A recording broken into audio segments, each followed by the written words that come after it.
അതുകൊണ്ട് നല്ല തഖ്വയോടുകൂടെ ജീവിക്കണം. ഈ മഹത്തായ ദിനങ്ങളിൽ നമ്മൾ നല്ലവരായി ജീവിക്കണം. ഉദ്ഹിയ്യത്ത് അറുക്കണം. ഓരോ വീട്ടിൽ നിന്ന് ഒരാളെങ്കിലും ഉദ്ഹിയ്യത്ത് അറുത്താൽ ആ വീട്ടുകാർക്ക് എല്ലാവർക്കും ഫർള് സുന്നത്ത് കിഫാ വീടും. അതുകൊണ്ട് ഒരാളെങ്കിലും ഉദ്ഹിയ്യത്ത് അറുക്കുന്ന നിലക്കൊരു ഷെയറെങ്കിലും ചേർന്നിട്ട് ഉദ്ഹിയ്യത്ത് അറുക്കണം. അതിന്റെ നിബന്ധനകളൊക്കെ നിങ്ങൾക്ക് എല്ലാ ഉസ്താദ്മാരോടും ചോദിച്ചാൽ കിട്ടുന്നതാണല്ലോ. അതുകൊണ്ട് അതിലേക്ക് ഞാൻ കടക്കുന്നില്ല. ഉദ്ഹിയ്യത്ത് അറുത്താൽ അതിന്റെ തോല് അതിന് നമ്മൾ സാധുക്കൾക്ക് കൊടുക്കണം, പാവപ്പെട്ടവർക്ക് കൊടുക്കണം.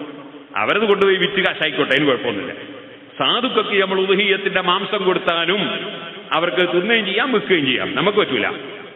സാധുക്കളല്ലാത്തവർക്ക് കിട്ടിയാൽ വിൽക്കാൻ പറ്റൂല. സ്വന്തം തിന്നാൻ പറ്റുന്നവർക്ക് തിന്നാൻ കൊടുക്കാം എന്നല്ലാതെ വിൽക്കാൻ പറ്റൂല. സാധുക്കൾക്ക് കിട്ടിയാൽ അവർക്ക് അത് വിൽക്കുന്നതിനും കുഴപ്പമില്ല. അത് തോലും അങ്ങനെ തന്നെ, അവർക്ക് വിൽക്കുന്നതിനും കുഴപ്പമില്ല. തോല് അർത്ഥതാണല്ലോ, അതുകൊണ്ട് ആ തോല് നജസല്ല.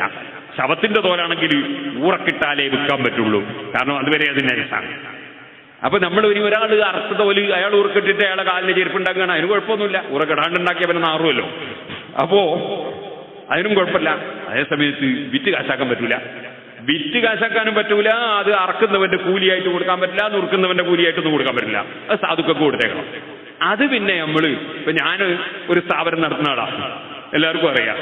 ഞാൻ നേരത്തെ പറഞ്ഞല്ലോ, അത് എന്നെ സ്ഥാപനത്തിന് വേണ്ടി സഹായിച്ചു എന്നാണ്. സുബ്ഹാനല്ലാഹ്, എല്ലാവരും സഹായിച്ചിട്ട് തന്നെയല്ലേ നമ്മൾ സ്ഥാപനം നടത്തുക. അപ്പൊ ആ സ്ഥാപനത്തിൽ എപ്പോഴും ഏത് സ്ഥാപനത്തിനും നല്ല ത്യാഗം സഹിക്കാതെ സ്ഥാപനം നടത്താൻ കഴിയില്ല. അത് നടത്തുന്നവർക്കൊക്കെ അറിയാം.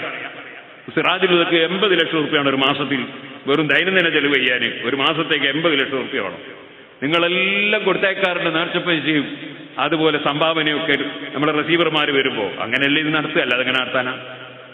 അത് സ്വാഭാവികമാണ്. പക്ഷേ ഞാൻ ആഗ്രഹിക്കരുത്, ഇക്കൊല്ലം കുറെ ആൾ ഉദ്ഹിയ്യത്ത് കുറ്റ്യാടിയേരി, ആ തോലൊക്കെ സിറാജിലൊക്കെ കിട്ടണമെന്ന് വിചാരിക്കരുത്. അത് സാധുക്കൾക്ക് കൊടുക്കാനുള്ളതാണ്, അത് സ്ഥാപനത്തിന് വാങ്ങരുത്. അത് സാധുക്കൾക്ക് ഉള്ളതാണ്, അത് സാധുക്കൾക്ക് വിട്ടുകൊടുക്കണം. അതുപോലെ സക്കാത്തിന്റെ പൈസയൊക്കെ സിറാജിലൊക്കെ കിട്ടണമെന്ന് ഞാൻ വിചാരിക്കാൻ പാടില്ല, അത് പാവപ്പെട്ടവർക്ക് കൊടുക്കണം. അങ്ങനെ ഓരോന്നിനും അർഹതപ്പെട്ടവർക്ക് അർഹതപ്പെട്ടത് കിട്ടണം. സിറാജിലൊക്കെ വേറെ തരാൻ അള്ളാന്റെ ഖജനാവിൽ എത്ര ഉണ്ട്? അപ്പൊ നമ്മളങ്ങനെ ചിന്തിക്കണം.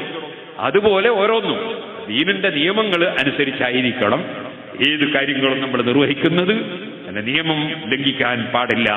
അല്ലാഹു സുബ്ഹാനഹു വ തആല നല്ല കാര്യങ്ങൾ ധാരാളം ചെയ്യാൻ നമുക്ക് തൗഫീഖ് നൽകട്ടെ.